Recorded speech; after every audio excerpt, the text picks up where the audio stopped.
Perang antara Amerika Serikat dan Iran masih terjadi dan yang terbaru pemerintahan Presiden Amerika Serikat Donald Trump mempertimbangkan untuk meluncurkan operasi militer bertajuk Sledgehammer. Bagaimana kekuatan militer Amerika saat ini dan apa dampaknya jika konflik Amerika Serikat-Iran tidak segera berakhir? Kita akan membahasnya bersama dengan pengamat hubungan internasional dari Presiden University, ada Pak Teguh Reza Shah, dan juga ada dosen kajian ketahanan nasional dari Universitas Indonesia, ada Bung Stanislaus Rianta. Selamat pagi, Assalamualaikum Bapak-Bapak.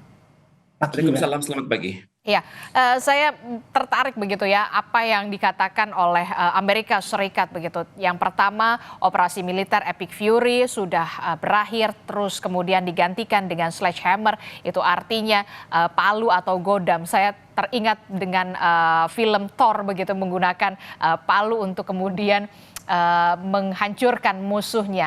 Bung Stanis, saya ingin tahu dulu apa yang dimaksud oleh Amerika Serikat dengan berakhirnya Epic Fury dan juga ditandainya dengan Sledgehammer ini. Ya, ini sebenarnya adalah problem internal Trump yang tidak mendapat kepercayaan dari Kongres dan masyarakat Amerika. Jadi Trump ingin segera mengakhiri perang dengan Iran ini, tetapi kesulitan untuk mencari exit strateginya. Sementara Iran itu bukan negara kecil yang mudah ditaklukkan, ini sudah 2 bulan lebih masih bertahan, maka Trump melakukan manuver-manuver atau membuat strategi baru yang lebih keras namanya dengan nama Sledgehammer itu menunjukkan bahwa ini adalah sesuatu yang keras, palu godam ya. Jadi dia ingin mengakhiri ini dengan kemenangan tentunya, karena tidak mungkin Trump mengakhiri perang ini hanya dengan begitu-begitu saja meninggalkan Iran, tetapi harus menang karena biaya juga cukup besar. Kita tahu bahwa sudah disampaikan bahwa hampir 500 triliun itu biaya untuk perang ini dan ini akan bertambah lagi. Dan tentu ini pertanggungjawabannya. Jika tidak ada pertanggungjawaban, tidak ada kemenangan, maka ancaman bagi Trump dalam pemilu setelah nanti. Oke, jadi ini menurut Anda adalah upaya dari Presiden Amerika Serikat untuk bisa segera mengakhiri perang ini, begitu ya, Pak Stanis?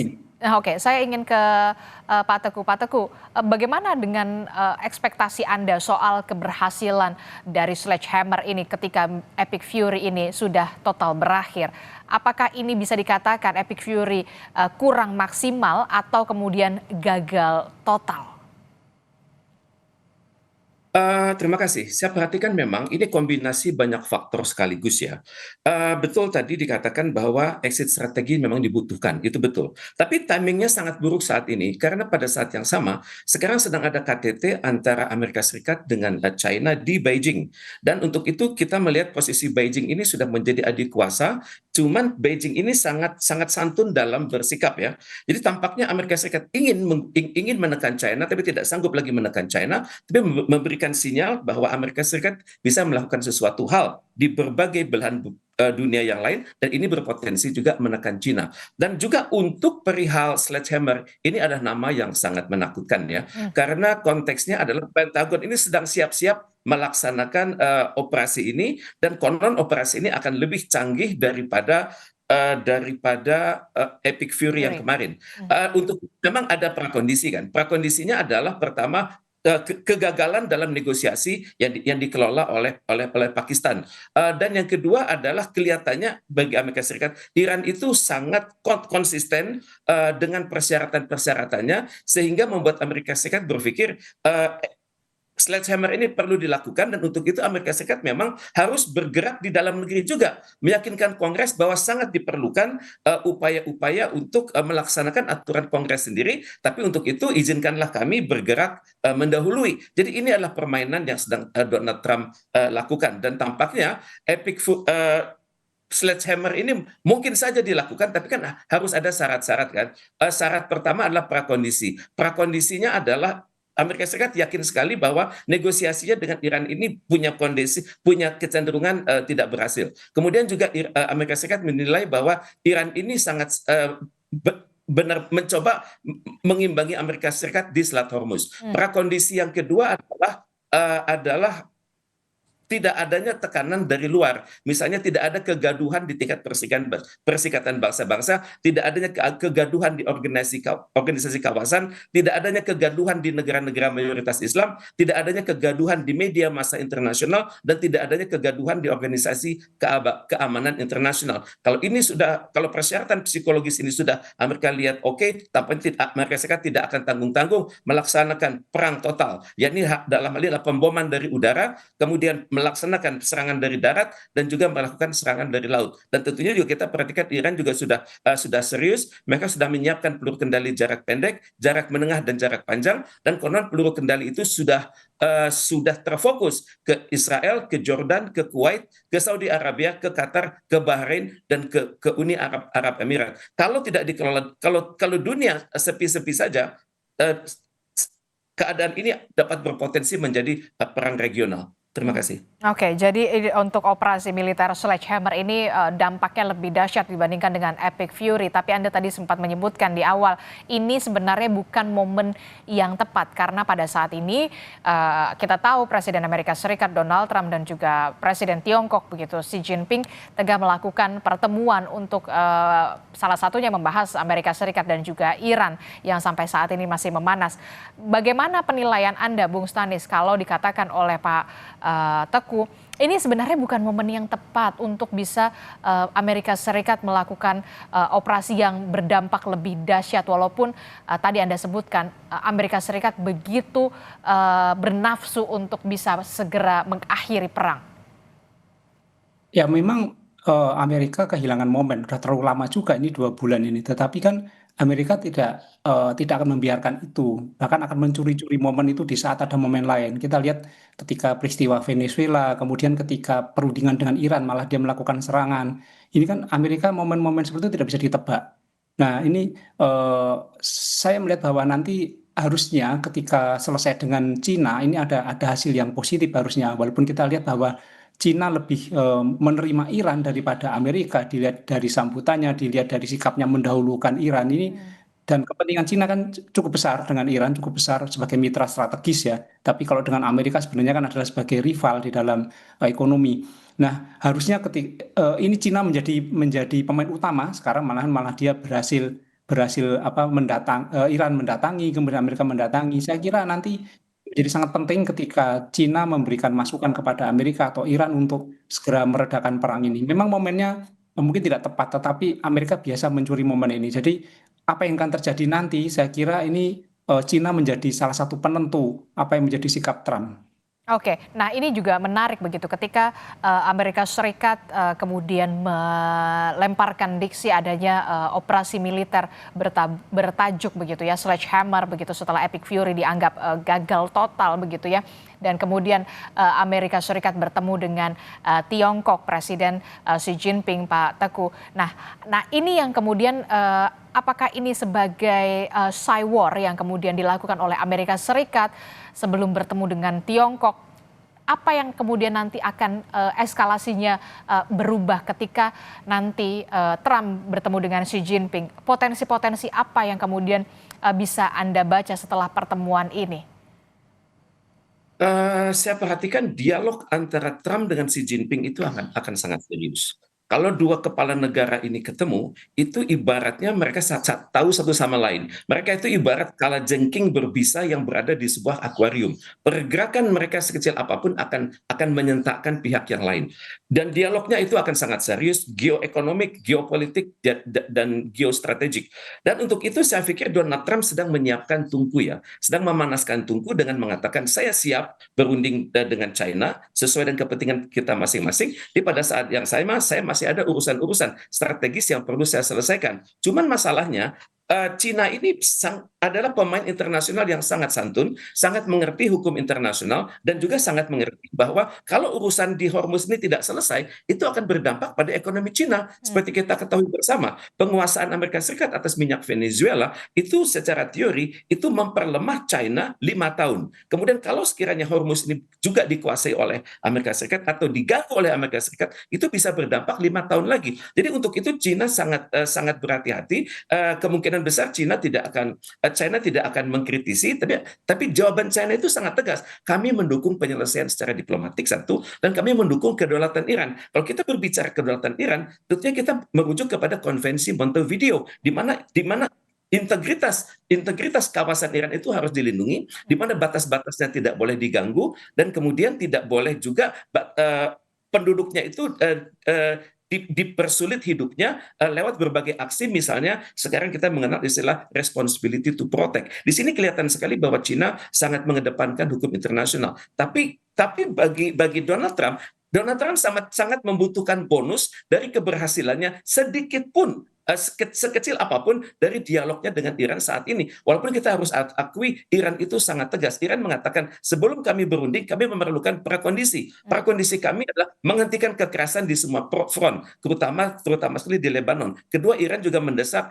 akhiri sanksi-sanksi atas kami. Ketiga, aset-aset kami yang selama ini Anda bekukan, Anda cairkan. Kemudian Anda juga siap-siap membayar konsekuensi dari dampak dari kekerasan yang Anda lakukan dari tahun 79. Kemudian juga Anda juga harus mengakui kedaulatan kami di darat dan di laut, terutama sekali di Hormuz. Jadi Amerika Serikat mendapat tekanan juga keras dari Iran. Ini secara psikologis ini sangat membantu Beijing, di mana Beijing akan berhadapan dengan lawan dialognya yang sedang babak belur secara psikologis. Oke, babak belur secara psikologis begitu ya, karena juga tidak ada dukungan dari negara-negara sekutu yang selama ini berada di belakang dari Amerika Serikat. Semuanya mundur teratur, termasuk juga dari tekanan dari internal Amerika Serikat ini. Apalagi sebentar lagi Presiden Donald Trump Amerika Serikat akan melakukan pemilu sela di November 2026 ini. Tentu ini menjadi posisi yang semakin terjepit bagi Donald Trump. Nah, kalau kita membahas soal Donald Trump, kita bergeser kepada Iran, Bung Stanis. Bagaimana soal kesiapan Iran ketika Amerika Serikat sudah begitu tegas saat ini mengatakan dengan diksi operasi militer Epic Fury sudah diakhiri, kemudian diganti dengan sledgehammer begitu ya. Bagaimana kesiapan Iran Anda melihat setelah Mojtaba Khamenei pulih? Bagaimana pula nantinya perang akan berlangsung ketika memang benar-benar akan dilakukan? Apakah akan lebih dahsyat dari sebelumnya? Ya, informasi yang saya dapatkan bahwa Iran sudah menyiapkan persenjataan, bahkan sekitar 30 pangkalan untuk meluncurkan peluru kendali juga sudah siap di sepanjang Selat Hormuz. Kemudian selain itu milisi-milisi juga siap, sudah ada pendaftaran milisi-milisi di sana. Jadi Iran kompak menjaga semangat untuk berperang melawan Amerika. Kemudian masyarakat juga sudah siap, persenjataan, bahkan CIA dalam laporannya yang beredar di media menyebutkan bahwa 70% alutsista Iran itu masih utuh sebenarnya dari dampak perang dua bulan ini. Ini menunjukkan bahwa daya tahan Iran cukup tinggi, baik. Nah, ini problemnya kan adalah Amerika akan berperang tanpa dukungan penuh. Jadi ada tanpa dukungan penuh dari masyarakat. Ada yang menolak, ada yang mempertanyakan. Sementara Iran akan berperang dengan dukungan penuh dari masyarakat dan persenjataannya. Apalagi Iran akan menjadi tuan rumah. Dia akan menguasai medan, dia akan menyiapkan killing ground bagi Amerika. Ini cukup berbahaya jika perang ini benar-benar terjadi, karena ini bukan soal menang atau kalah, tapi ketika ini terjadi pasti akan menjadi bencana-bencana yang mengerikan bagi kemanusiaan. Oke, dampaknya akan lebih dahsyat. Tapi kemudian yang menjadi pertanyaan saya selanjutnya yang tertarik begitu adalah soal polanya. Apa yang menjadi pembeda pola Epic Fury dan juga pola Sledgehammer yang paling krusial menurut Anda? Ya, ini pasti Amerika akan mengerahkan kekuatan lebih besar jika ini terjadi. Kalau kemarin mungkin dengan serangan-serangan dari udara, serangan-serangan dengan pendaratan pasukan, tetapi Iran juga akan lebih besar. Makanya ketika ini terjadi pasti akan lebih besar dari perang Epic Fury kemarin. Kita lihat perang kemarin tuh kayak perang-perangan sebenarnya, tidak total, masih banyak dominan diplomasinya. Tapi ketika tahap kedua ini terjadi pasti akan lebih banyak perangnya, dan Iran itu belum mengeluarkan semua jenis senjatanya. Saya yakin Iran mempunyai senjata-senjata besar yang disimpan untuk menghadapi ini. Jadi ketika ini terjadi, maka Iran akan total, Amerika juga akan total, perang habis-habisan. Dan ini dampaknya bukan pada mereka berdua, tapi tentu pada kawasan, pada kita yang sangat berbahaya bagi kita. Oke, Anda menerangkan pola serangannya adalah lebih dahsyat dari segi jumlah begitu ya, kuantitas begitu. Tapi kemudian adakah spesifik khusus dalam sledgehammer ini? Apakah langsung menitik beratkan serangan-serangan ke inti-inti wilayah-wilayah Iran, dalam hal ini adalah fasilitas penting yang major di Iran? Ya, itu pasti akan dilakukan karena perang sudah sampai ke tahap kedua, tentu tidak akan memperpanjang sampai tahap ketiga. Jadi serangan akan lebih terarah, istilahnya pada center of gravity-nya. Jadi Iran juga pasti akan membalas kepada pangkalan-pangkalan Amerika di kawasan Teluk, di negara-negara di Teluk itu akan terjadi juga. Selain mempertahankan diri, kemudian membalas serangan dari Amerika, Iran pasti juga akan menyerang negara-negara lain yang menjadi pangkalan Amerika. Karena tentu Amerika tidak menyerang langsung dari Amerika, tapi dari pangkalan-pangkalan tersebut. Jadi serangannya bisa dengan peluru kendali, saling serang, dan ini dampaknya saya kira akan lebih banyak lagi korban-korban jiwanya. Jadi serangan secara terbuka akan lebih banyak. Kalau kemarin mungkin di Epic Fury akan lebih banyak diplomasinya, serangannya hanya kayak pemanis, tapi sekarang lebih banyak serangan-serangannya dan nanti diplomasinya yang sebagai pemanis. Oke, baik. Itu artinya tensi di Hormuz apakah juga akan mereda, akan berpindah ke ke arena yang lain menurut Anda? Akan meluas, justru akan meluas. Bahkan Selat Hormuz, kemudian di Iran sendiri dan di kawasan Teluk pasti akan meluas. Oke, oke, baik. Jika ini terjadi ya, jika ini terjadi. Oke. Saya mau ke Pak Teguh. Pak Teguh, bisa dikatakan ini lebih parah dibandingkan dengan Epic Fury begitu ya, lebih dahsyat dari Epic Fury. Tapi kemudian yang jadi pertanyaan adalah bagaimana respon dari internal Amerika Serikat begitu ya. Ini kan sepertinya semakin menggerus begitu ya, menggerus bagaimana popularitas Donald Trump yang sudah semakin parah begitu di internal Amerika sendiri, di warganya. Memang harus diakui ya bahwa suatu perang itu bisa dipersulit jalannya kalau kalangan dalam negeri Amerika Serikat itu protes. Kalau terjadi demo besar-besaran. Saya melihat misalnya pada saat Perang Vietnam, itu kejadian pembinasaan di kampung My Lai itu berdampak luar biasa pada Amerika Serikat, pada masyarakat Amerika Serikat. Kemudian gugurnya prajurit-prajurit Amerika Serikat itu sangat mengguncang masyarakat Amerika Serikat, di mana setiap hari mereka melihat adanya coffin atau peti mati ya, berbendera Amerika Serikat terus-menerus masuk ke berbagai wilayah. Ini dapat berpotensi. Cuman hal ini belum terjadi.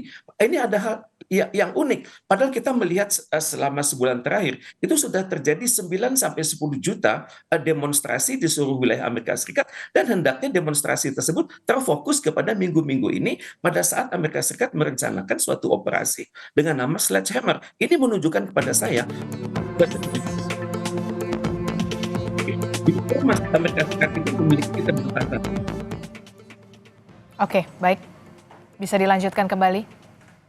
Di mana saya perhatikan tekanan di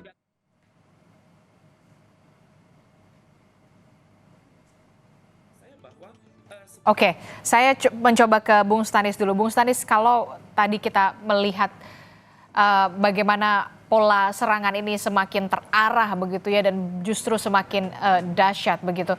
Nah, Iran sendiri ini juga perlu diantisipasi begitu ya, karena memang Amerika Serikat punya ancaman yang semakin besar. Anda melihat tentu saja akan ada alat-alat baru atau dalam tanda kutip ya, rudal-rudal baru yang kemudian nanti akan dikeluarkan oleh Iran. Ya, Iran cukup cepat untuk membuat persenjataan. Bahkan dari sumber-sumber yang saya miliki, Iran mampu membuat persenjataan peluru kendali dalam waktu seminggu, dia bisa menyiapkan itu. Bahkan jika mau membuat senjata nuklir, Iran gampang saja itu melakukan itu. Mungkin dalam 2 minggu, 3 minggu dia akan menyiapkan senjata berbasis nuklir.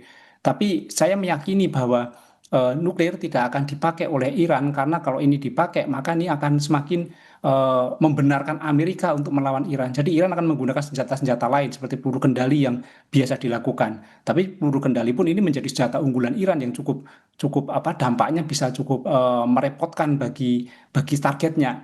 Dan ini masalahnya kan nanti yang diserang bukan negara Amerika di Amerika sana, tapi Iran akan menyerang pangkalan-pangkalan Amerika yang ada di kawasan Teluk, dan negara-negara seperti Arab Saudi, Qatar dan lain-lain akan menjadi korban. Dan jika ini negara ini merata menjadi sasaran dari Iran, maka perang akan meluas dan dampaknya ini bisa kemana-mana. Ini yang kita khawatirkan. Harusnya nanti di saat pertemuan dengan Cina itu membawa hasil baik, tidak terjadi perang Sledgehammer ini. Tapi lebih pada diplomasi-diplomasi atau apapun itu, minimal adalah jeda dulu. Jeda yang mungkin tanpa batas waktu, kemudian terserah mau saling masih bermusuhan, silakan saja. Tetapi perang jangan dilakukan itu loh. Karena kita tidak membela Iran, tidak membela Amerika, tapi yang kita bela sebenarnya adalah kemanusiaan dan perdamaian. Oke, saya kembali lagi ke Pak Teguh. Pak Teguh, mungkinkah kemudian Tiongkok mengambil peran di sini untuk bisa dalam tanda kutip ya meredakan tensi Presiden Amerika Serikat Donald Trump pada saat pertemuan antara keduanya begitu ya, untuk bisa mengambil peran. Oke lah, kita redam dulu eskalasinya begitu sambil menuju kembali ke meja perundingan untuk mencari win-win solution selanjutnya. Tepat sekali. Memang harapan dari Washington adalah Iran menggunakan pengaruhnya, bahwa Beijing menggunakan pengaruhnya untuk menekan Iran. Tapi pada saat yang sama Iran tidak mudah dikendalikan. Jadi kalaupun nanti Iran menghargai China, di mana China mengatakan menyarankan untuk peredaan ketegangan, tapi Iran akan menjawab tanpa menyebutkan satupun kata kunci Amerika Serikat, di mana Iran akan mengatakan bertemunya dua kepentingan nasional. Tapi untuk itu, pada saat berbicara hal-hal yang teknis, seperti misalnya soal Hormuz, maka Iran akan mengatakan akan merujuk kepada hukum internasional, dan hukum internasional itu antara lain adalah aturan-aturan hukum internasional mengenai selat, dan juga terutama sekali United Nations Convention on the Law of the Sea. Itu pertama. Kemudian juga pada saat nanti merujuk kepada instalasi nuklir, Iran akan tetap menggunakan kata kunci ini adalah perihal kedaulatan kami, dan kedaulatan kami ini didukung oleh aturan-aturan dalam Nuclear Non-Proliferation Treaty, terutama pada pasal 4. Dan untuk itu Iran akan secara khusus meminta bahwa dalam semua pengukuran itu melibatkan International Atomic Energy Agency. Jadi disitulah Iran akan mengatakan kami bersedia melakukan penurunan frekuensi, tapi pada saat yang sama kami tetap akan merujuk kepada hukum internasional. Dengan demikian dunia akan melihat bahwa Iran adalah negara yang merujuk pada hukum internasional, dan Amerika Serikat adalah negara yang menentang aspek-aspek dalam hukum internasional. Oke, kalau tadi disebutkan oleh Bung Stanis kekuatan dalam sledgehammer ini akan lebih dahsyat begitu ya, tapi kemudian kita lihat bagaimana Epic Fury juga sudah cukup menghabiskan dana dari Amerika Serikat begitu ya. Nah, bagaimana untuk kekuatan militer sendiri di sledgehammer? Kalau kita lihat merujuk pada dana Amerika Serikat yang sudah kembang kempis ini di perang ini. Terima kasih. Memang saya perhatikan Amerika Serikat ini sangat jago dalam menggunakan diplomasi publik ya. Dia menggunakan suatu teori namanya diplomasi dan perang itu berjalan beriringan, betul. Dan juga dia selalu membuat Iran itu menduga-duga. Padahal kenyataannya sudah berbicara lain. Serangan Iran yang sangat terfokus kepada basis-basis Amerika Serikat itu bukan hanya menghancurkan basis tersebut, tapi juga menjadikan peralatan-peralatannya tidak berguna. Dan untuk itu Amerika Serikat sudah melakukan pergeseran dari alutsista yang ada di Indo-Pasifik dan juga yang ada di wilayah semenanjung Korea untuk dibawa kepada Timur Tengah, dan ini belum diuji kapasitasnya. Pada saat yang sama keunggulan Amerika Serikat adalah negara-negara tertentu di Timur Tengah seperti Uni Arab Emirat, kemudian juga Arab Saudi tampaknya secara psikologis mulai mendukung Amerika Serikat. Tapi Iran tahu persis pada saat saya meluncurkan peluru kendali, pada hari yang sama juga saya membuat peluru kendali dalam jumlah yang lebih besar, satu, dan kedua diam-diam Iran sangat berterima kasih pada dukungan di masa lalu dari Rusia dan Cina, sehingga presisi peluru kendali itu sangat jelas, dan kemudian satelit-satelit yang Iran pegang itu bisa mengetahui real time situation. Jadi untuk itu Iran tampaknya sangat percaya diri, apalagi saat ini Ayatullah sangat didukung oleh semua organisasi di negeri Iran, kementerian dan lembaga, dan disinilah rakyat Iran mengatakan kami tidak lelah. Kalau ada teori mengatakan war fatigue, Iran tidak fatigue, justru Amerika Serikat yang fatigue, Dan saat ini kami sedang menciptakan suatu kondisi di mana bersatunya pemerintahan dan masyarakatnya dalam suatu prinsip marja'i taklid, di mana kami setia pada pemimpin kami, dan di seluruh wilayah Tulfaqih, di seluruh wilayah kekuasaan Iran, kami semua bersatu. Jadi ini adalah hal-hal yang Iran sedang buktikan, bahwa peradaban mereka yang berusia 4.500 tahun itu sedang terancam. Dan disinilah kita melihat uniknya sebuah demokrasi, di mana rakyat dan pemerintahnya itu bersatu karena rakyat melihat pemimpin mereka itu sangat Oke. konsisten memberdayakan rakyat mereka sendiri. Oke, kalau Bung Stanis, Anda melihat terkait dengan pertemuan antara Xi Jinping dan juga Donald Trump, lebih berpotensi kemana? Akan mereda begitu ketika pasca pertemuan antara Trump dan juga Xi Jinping, atau justru kemudian perang akan semakin berlanjut? Trump memang susah ditebak. Sejak pertama berubah-ubah. Dari mulai mengadakan serangan udara, pendaratan pantai, tapi tidak jadi. Tapi pertemuan dengan Xi Jinping saya melihat bahwa ini adalah untuk meluruskan atau menegaskan niat Amerika. Walaupun berubah, waktu pertama itu isunya selalu uranium dan nuklir, tapi sekarang kan isunya ke Selat Hormuz. Nah, perang ini ingin menegaskan, Trump ingin menegaskan pada Cina bahwa gangguan Selat Hormuz ini berdampak kepada dunia, maka dia semacam ingin meminta pada Cina untuk tidak ikut campur dengan Iran, atau ingin semacam ya udah jangan ikut-ikut di sini, atau mungkin jangan membantu Iran atau seperti apa ya. Ada pesan seperti itu. Tapi saya melihat bahwa Trump tidak ingin kehilangan muka, bahwa perang ini yang dilakukan sejak urusan nuklir sekarang berubah menjadi Selat Hormuz itu bisa menjadi tertawaan dunia, atau bahkan komplain-komplain dari internal Amerika. Saya lihat ada arah seperti itu. Oke, kalau terakhir saya ingin tanyakan ke Pak Teguh, lebih condong akan kemana? Perang akan segera berakhir begitu ya dengan adanya pertemuan Trump dan juga Xi Jinping, atau kemudian perang akan terus berlanjut? Kalau saya perhatikan psikologi Donald Trump, dia selalu membuat dunia itu bingung. Dengan demikian, saya sangat berharap pada hasil dari KTT di Beijing ini, di mana ada kemenangan yang bisa Donald Trump rasakan. Misalnya dia datang membawa CEO dalam jumlah besar, tentunya akan ada harapan bahwa CEO itu akan bisa berperan dalam berbagai kontrak-kontrak internasional di wilayah China Belt and Road Initiative. Itu yang pertama. Kemudian yang sekarang sangat dibutuhkan oleh Amerika Serikat adalah hasil sekecil apapun dari pertemuannya dengan Iran. Sekecil apapun itu dapat menjadi momentum Amerika Serikat untuk mengatakan bahwa perang selesai, tidak perlu kami melakukan sledgehammer, bahwa Amerika Serikat sudah menang, kemudian Iran sudah mematuhi semua aturan-aturan yang kami kemukakan dalam 14 butir proposal. Walaupun dalam kenyataannya Iran bisa mengatakan Anda sudah gagal, Anda janji perang itu berlangsung kurang dari 1 minggu, dan kita sudah berlangsung mendekati bulan ketiga, dan kemudian pemerintahan kami masih bertahan, bahkan pemimpin kami lebih muda dari yang sebelumnya. Oke, baik, terima kasih pengamat hubungan internasional dari Presiden University, Pak Teguh Reza Shah, dan juga ada dosen kajian ketahanan nasional dari Universitas Indonesia.